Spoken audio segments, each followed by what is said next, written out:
Ваш фонд создан в марте 2002 года. Вот за это время какие проекты интересные, имиджевые, да, вы сумели реализовать? И вот на сегодня над какими работаете? На сегодняшний день реализуется ряд проектов, в том числе RESTpoint и GoBus, которые уже реализованы и в процессе реализации.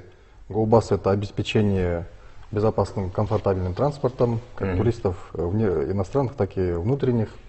Ну и RESTpoint — это точки отдыха для туристов, где они могут зарядить гаджеты, электромобили, ну, естественно, попить кофе, ну и санитарные узлы, отвечающие современным стандартам, нормам и требованиям. Да, это бич для нашей страны, Да. потому что многие туристы как раз таки жалуются на отсутствие нормальных туалетов, да?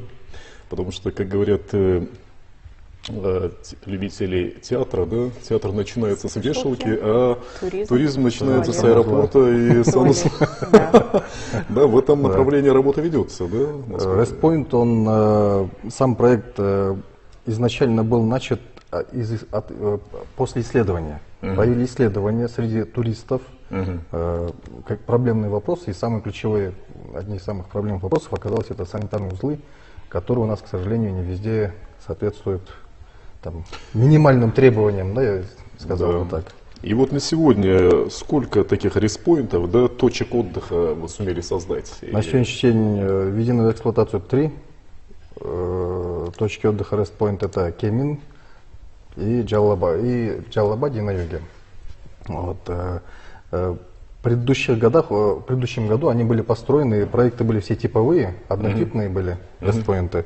На сегодняшний день мы прорабатываем вопрос уже смена дизайна, это первое. Второе, размеров. Они будут как минимум 3 размеров, в зависимости от локации, от трафика, от необходимости какие площади требуются. Скажем, там, где необходим, там, где имеется большой трафик туристов, там, естественно, он будет большой RESTpoint. Вот. Ну и, естественно, там, где небольшой трафик туристов, он будет минимальный, ну, естественно, средний. У нас таких 3 варианта как минимум будет. Это только на сегодняшний день мы прорабатываем. Возможно, могут быть и больше, либо меньше.